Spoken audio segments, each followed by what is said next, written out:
The German Shepherd, engineered for discipline and devotion. They wanted the perfect working dog, so they built one. And in doing so, they reshaped the bond between humans and animals forever. To understand the German Shepherd, we need to return to a restless Europe at the edge of the 19th century. When industrialization was swallowing farmland, traditions were dissolving into factories, and entire ways of life were vanishing almost overnight. Because this breed was not born from chance or vanity, but from urgency, from the fear that something essential was being lost.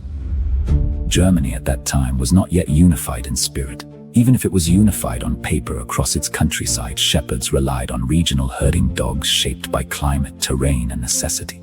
These dogs were intelligent, agile, fiercely responsive to their handlers, and capable of guiding flocks across vast distances without hesitation. But as railroads expanded and urban centers grew, the need for traditional herding dogs began to decline. Their future looked uncertain. Yet one man saw possibility where others saw decline.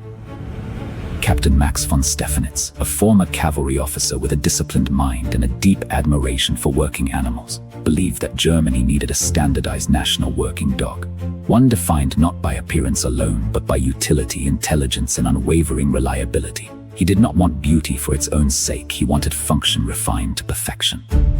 In 1899, at a dog show, he encountered a wolf-like herding dog named Hector Lynxrein. The animal moved with effortless precision, alert yet composed, powerful yet balanced. In that moment, Stephanitz believed he was looking at the blueprint of his vision. He purchased the dog immediately and renamed him Horrend von Grafrath. That single decision would mark the formal beginning of the German Shepherd breed. But this was not merely about creating a new dog. It was about engineering traits with intention. Stephanitz founded the Verein für Deutsche Schäferhunde, the Society for the German Shepherd Dog, and began a rigorous breeding program focused on mental stability, trainability, endurance, and structural efficiency. He famously declared that utility was the true criterion of beauty. Every pairing, every evaluation, every standard centered on performance. The early German shepherds were expected to think independently while remaining completely responsive to command. They had to read subtle cues from both livestock and handler. They needed stamina to work long hours across uneven terrain. They required courage without recklessness, vigilance without aggression. And slowly, generation by generation, those qualities were intensified. What makes this story matter today is that the German Shepherd did not remain a rural herding dog. Instead, it became a symbol of discipline, service, and structured loyalty across the modern world. As cities expanded and law enforcement institutions evolved, the same traits once used to guide sheep across open fields found new purpose in patrol work, search and rescue, military operations, and protection services. The transformation was not accidental. It was the logical extension of careful design. By the early 20th century, Germany was experiencing social and political shifts that demanded order and efficiency. The German Shepherd, with its poised stance and sharp focus, seemed to embody those ideals during World War I. These dogs served as messengers, guard dogs, and rescue animals, navigating chaotic battlefields with composure that stunned foreign soldiers. Allied troops returned home, not only with stories of conflict, but with stories of extraordinary dogs. Interest spread rapidly.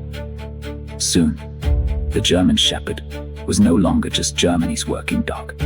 It became a global phenomenon. Breeders in Britain and the United States began importing and refining the line, sometimes emphasizing slightly different traits. Show structure in some regions, intense drive in others. Yet the foundation remained: intelligence, discipline, devotion. But within that expansion lay the seeds of tension. As popularity grew, demand increased. As demand increased, standards were tested. The balance between working ability and physical appearance began to shift in certain circles. Some breeders prioritized the sloping back and dramatic outline favored in show rings. Others doubled down on working line traits: sharper drive, higher energy, relentless focus. The breed was no longer shaped by a single vision. It was pulled between interpretations of what it should be. And still, through all of it, the German Shepherd retained its core identity, a dog built for partnership under pressure. Today, when we see a German Shepherd guiding a blind handler through a crowded street, or detecting explosives in a high-risk zone, or simply lying watchfully beside a family's front door, we are witnessing the outcome of deliberate human choices made more than a century ago. We are seeing the continuation of Stephanitz's belief that character, above all, defines value. But the story is only beginning. Because behind the image of confidence and control lies a deeper question. What happens when a breed engineered for intensity enters a world that no longer demands constant work? What becomes of discipline when it is understimulated? What becomes of devotion when it is misunderstood? To answer that, we have to look closer at how this breed's defining traits were sharpened, amplified, and sometimes pushed to their limits. As the 20th century accelerated forward with mechanical speed and global conflict, the German Shepherd found itself standing at the crossroads of purpose and reinvention, carrying within its genetic code the instincts of a rural herder while being summoned into roles that demanded courage in environments far removed from open pastures and grazing sheep. The early success of the breed in military service did not happen by coincidence, because the very traits Max von Stephanitz had prioritized, nerve stability, responsiveness under stress, physical endurance, and a willingness to engage with challenges rather than retreat from them, proved to be exactly what modern institutions required during moments of uncertainty and chaos. When World War I erupted, German Shepherds served as messengers weaving through artillery fire, as medical search dogs locating wounded soldiers across devastated terrain, and as sentries guarding supply lines in silence, their senses tuned to subtle shifts in sound and scent that human perception could never fully detect. Soldiers from opposing nations witnessed these capabilities firsthand, and many were struck not by fear, but by admiration for the composure and precision these dogs displayed amid destruction, which ultimately sparked international interest in acquiring and developing the breed beyond German borders. However, as the breed spread internationally, it entered a new phase of transformation that brought both opportunity and complication, because different countries began selecting for traits that aligned with their own social needs, aesthetic preferences, and working expectations. In Britain, the name was even temporarily changed to Alsatian Wolfdog due to post-war political sensitivities, yet the core structure and temperament remained rooted in that original German blueprint of controlled power and disciplined intelligence. In the United States, the German Shepherd rapidly became associated with police work, particularly as urban populations expanded and law enforcement agencies sought reliable canine partners capable of tracking suspects, apprehending threats, and maintaining a visible deterrent presence in growing cities. But while the working reputation of the breed strengthened, another force began shaping its destiny. Public perception amplified through cinema and media, where heroic portrayals of loyal German Shepherds elevated demand to levels that few breeders could have anticipated. Popularity can be a double-edged sword, and as demand intensified, not every breeding program maintained the same strict adherence to temperament testing, structural health, and working evaluation that Stephanitz had insisted upon from the beginning. Some lines began emphasizing exaggerated physical traits that looked impressive in show rings, but placed stress on joints and altered natural movement efficiency, particularly in the hindquarters, where extreme angulation created a silhouette that was striking, yet controversial. But there was one challenge that grew quietly alongside the breed's expanding global presence. The German Shepherd was engineered for meaningful work, for daily mental engagement, for tasks that require focus and discipline. And when placed in environments lacking stimulation or guidance, those same powerful instincts can turn inward, manifesting as anxiety, hypervigilance, or destructive behavior. What once made the breed exceptional in herding and protection, its intensity, its sensitivity to movement, its rapid reaction time, could become overwhelming in households unprepared to provide consistent training, exercise, and purposeful interaction. The modern world, increasingly urban and digitally distracted, does not always offer the kind of structured engagement this breed was designed to thrive within, and that mismatch between historical design and contemporary lifestyle forms the quiet tension at the heart of the German Shepherd's story today. Because the question is no longer whether the German Shepherd is capable of greatness, history has answered that repeatedly, but whether modern owners, institutions, and breeders can honor the balance between power and stability that originally defined the breed's success. And as we move deeper into the present, that balance becomes more fragile, more complex, and more critical than ever before. The deeper the German Shepherd embedded itself into modern society, the more its strengths were tested against environments radically different from the rural landscapes it was originally designed to master. And that contrast began revealing both the extraordinary resilience of the breed and the vulnerabilities created by selective breeding under shifting priorities. In high-level working programs, particularly within military and specialized police units, the German Shepherd continued to demonstrate unmatched versatility, transing suspects across miles of varied terrain to detecting narcotics, explosives, or missing persons with a focus that bordered on relentless determination. Handlers often describe the breed as a thinking partner rather than a simple tool, because a well-bred German Shepherd does not merely obey commands but actively processes situations, adjusting behavior based on context, body language, and environmental cues in a way that reflects remarkable cognitive engagement. But this intelligence, when not guided properly, can intensify behavioral challenges, because a dog bred to analyze threats and anticipate movement will not easily relax in chaotic or inconsistent households where leadership is unclear and stimulation is unpredictable. As suburban living expanded throughout the 20th century, many families were drawn to the German Shepherd's reputation for loyalty and protection, envisioning a devoted guardian who would watch over children and home with calm authority. And in the right environment, with structure and early socialization, that vision often became reality. Yet problems emerged when the breed's energy and drive were underestimated, because a dog engineered for daily physical exertion and mental tasks cannot remain balanced if confined to limited exercise and sporadic training. This tension became even more visible as health concerns entered the conversation.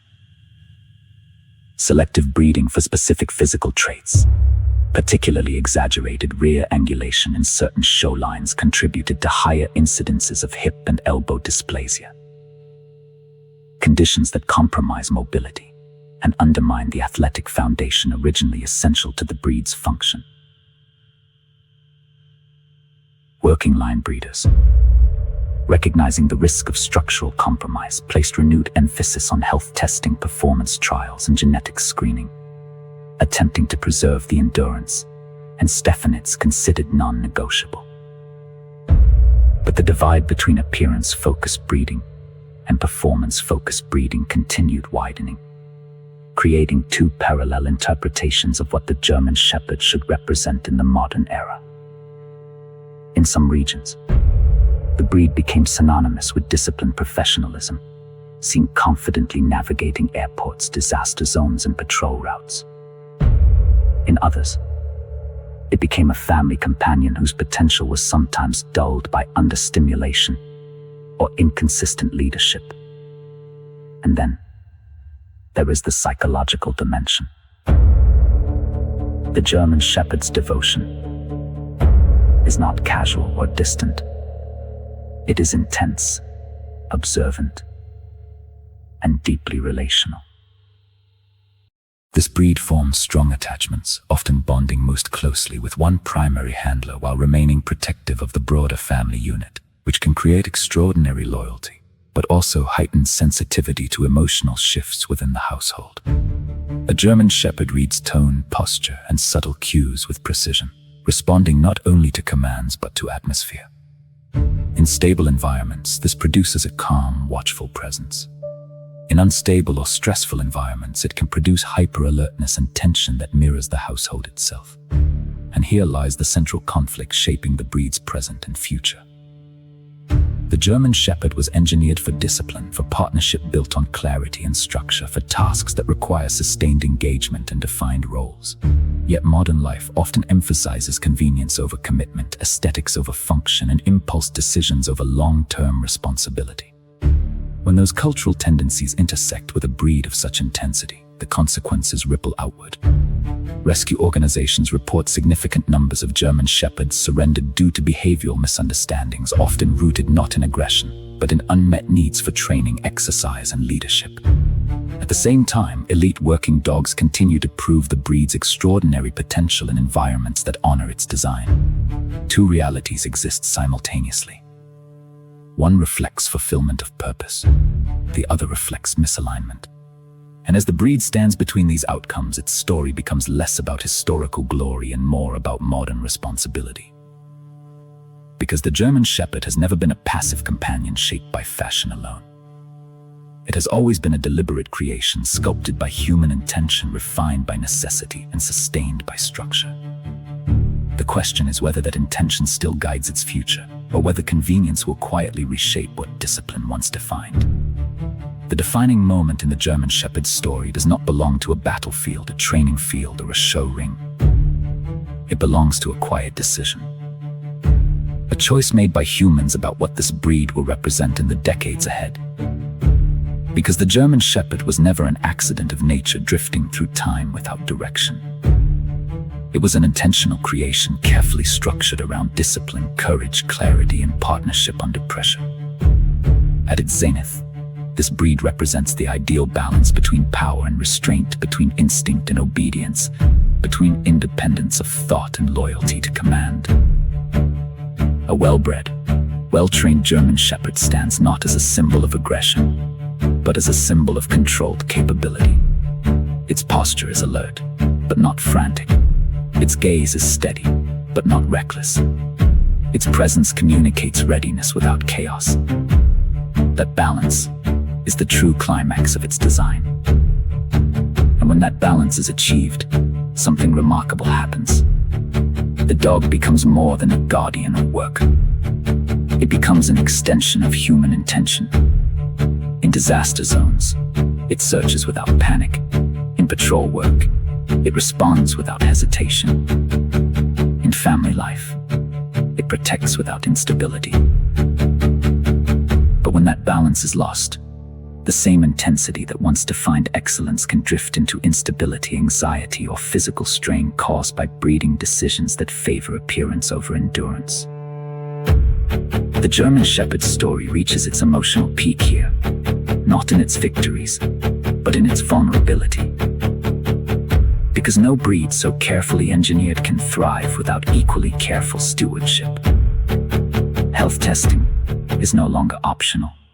Temperament evaluation is no longer secondary. Purposeful training is no longer a luxury. They're the pillars that hold this legacy together. Without them, the silhouette remains, but the substance erodes. And yet, despite the pressures of modern trends and commercial demand, the core blueprint still exists. Working line programs across the world continue preserving nerve strength, structural integrity, and cognitive sharpness. Responsible breeders continue prioritizing hips, elbows, spine health, and stable temperament over exaggerated features. Dedicated handlers continue proving that when given clarity and structure, the German Shepherd performs with a level of devotion few breeds can replicate. So what does this mean today?